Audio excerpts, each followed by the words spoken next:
Good morning, everyone, and welcome to this special edition of This Week. We're back here at Drake University in Iowa for the first Democratic presidential debate in Iowa. Let's start with the two questions that have really been dominating this race so far. Is Barack Obama ready to be president, experienced enough to be president? And can Senator Clinton, Hillary Clinton, in part because of your experience, bring the country together and bring about the kind of change that all of you say the country needs? Senator Biden, you stepped into this last week. You told Newsweek magazine that Senator Obama is not yet ready to be president. Senator Clinton, is he right?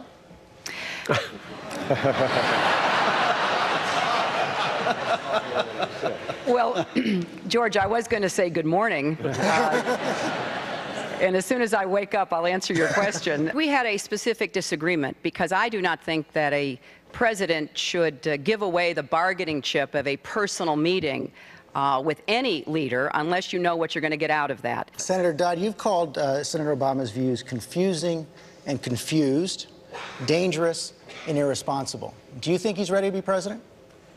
Well, again, I certainly underscore the point that Senator Clinton has made here. The point I make, and that was when I disagreed with my colleague from Illinois, was about the issue of whether or not a speech, a prepared speech, and which suggested here a hypothetical situation and a hypothetical solution that raised serious issues within Pakistan. I thought it was irresponsible to engage in that kind of a suggestion here. That's dangerous. Words mean something in campaigns. You were asked, is he ready? You said, I think he can be ready, but right now I don't believe he is. The presidency is not something that lends itself to on-the-job training. I think that I stand by the statement. You know, I think that Senator Obama does represent change. Senator Clinton has experience. Change and experience. With me, you get both. Your answer. Well, you know, to prepare for this debate, I rode in the bumper cars at the state fair. It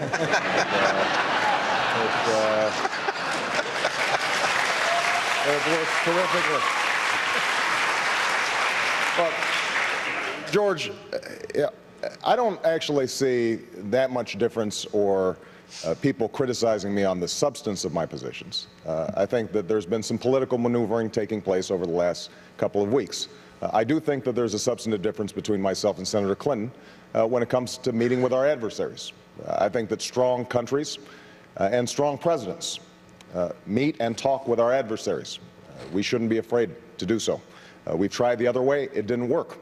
I think that if we have Osama bin Laden in our sights and we've exhausted all other options, we should take him out before he plans to kill another 3,000 Americans. I think that's common sense.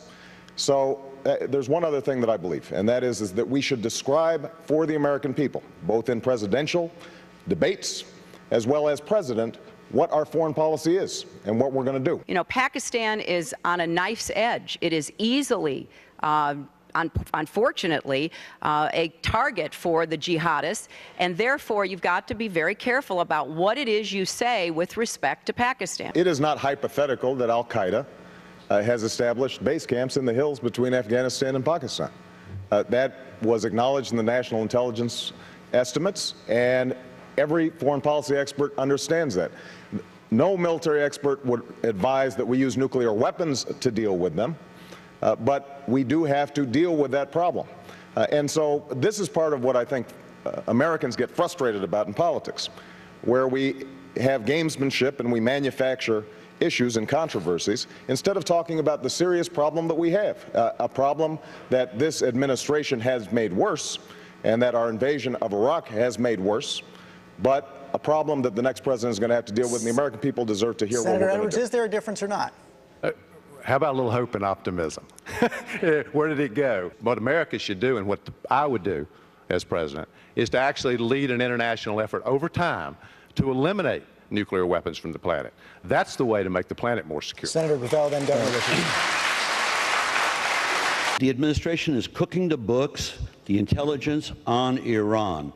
And we're playing into this, and I'm very concerned. I would hope that Congress would pass a resolution saying, no, under no circumstances do you invade Iran.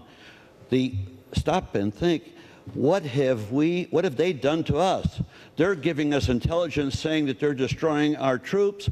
Well, what about our trying to destabilize their government, which we've been doing for the last 25 years? We destroyed their democracy, and now we're looking at them as an excuse to expand the war, which is the plan the neocons had back in 1997. And so when Democrats buy into the problem of Iran, they just help Vice President Cheney, who should be committed with his recent statement. Outgoing White House counselor Karl Rove opined on that this week. He was on Rush Limbaugh. Here's what he had to say. There is no front runner who has entered the primary season with negatives as high as she has in the history of modern polling.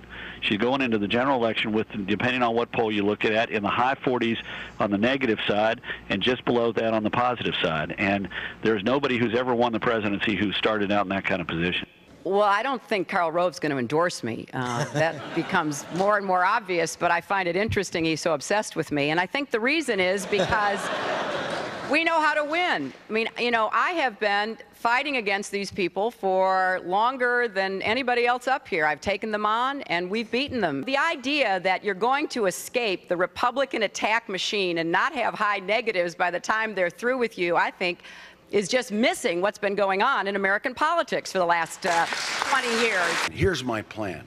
My plan is that to end this war, we have to get all the troops out, all of them. Our kids are dying. Our troops have become targets. If you leave any residual forces, then none of the peace that we are trying to bring can happen. My reaction is that it's time to start to level with the American people. This administration hasn't been doing it for 7 years. We should. The bottom line is it's going to take 1 full year if you argued tomorrow to get every single troop out. And when you begin to take the troops out, what are you going to do with the 4,000 or 5,000 civilians that are left inside the green zone?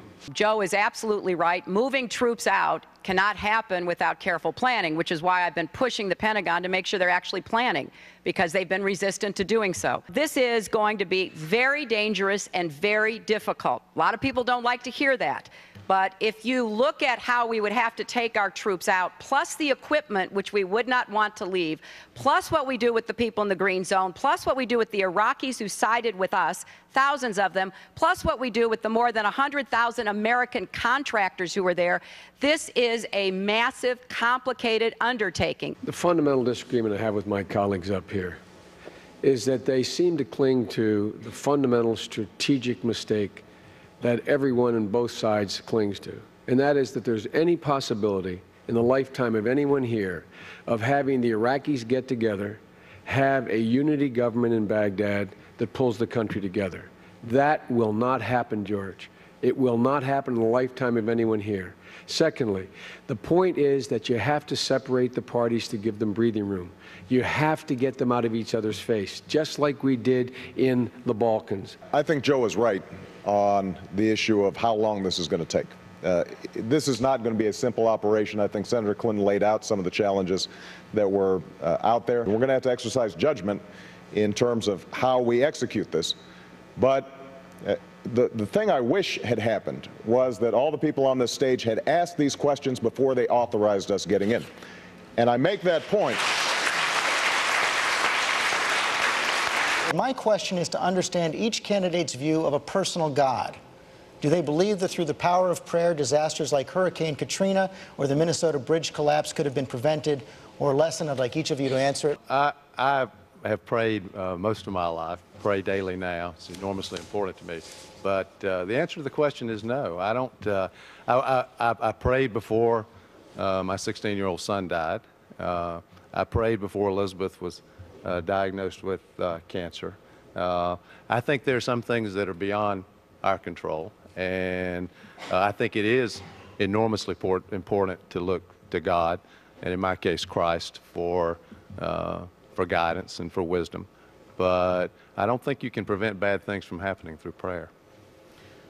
What I believe in is love, and love implements courage, and courage permits us all to apply the virtues that are important in life. And so you can pray. I was always persuaded by or struck by the fact that many people who pray are the ones who want to go to war, who want to kill fellow human beings. That disturbs me. I think what we need is more love between one human being and another human being, and then we'll find the courage to dispel many of the problems we have in governance. George, my mom has an expression. She says that God sends no cross you're unable to bear. The time to pray is to pray whether or not, when you're told, as John was and I was, that my wife and daughter are dead, to have the courage to be able to bear the cross. The time to pray is to pray not only before, but pray that you have the courage. Pray that God can give you the strength to deal with what everyone is faced with in their life. Serious crosses to bear. The answer to the gentleman's question is no. All the prayer in the world will not stop a hurricane, but prayer will give you the courage to be able to respond to the devastation that's caused in your life and with others, to deal with the devastation. George, I've been standing here for the last 45 minutes praying to God you were going to call on me.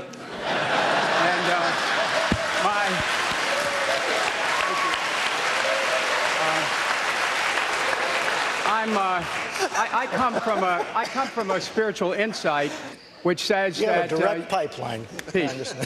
Senator Dodd, where didn't you tell the whole truth? Well, I'll tell you one issue that I wish I had done more on recently. I think maybe one of the worst votes cast in the Congress, maybe in the last 20 years, was last fall on the Military Commissions Act, in which we allowed the abandonment of habeas corpus, returning torture, and abandoning the Geneva Convention. I thought about filibustering that bill, and I didn't do it. I regret that deeply. I can't think of a worse vote we cast to walk away from the Constitution of the United States. And I'm committed on January 20th to bring that Constitution back. I wish I'd said more. Thank you all very much. We'll see you.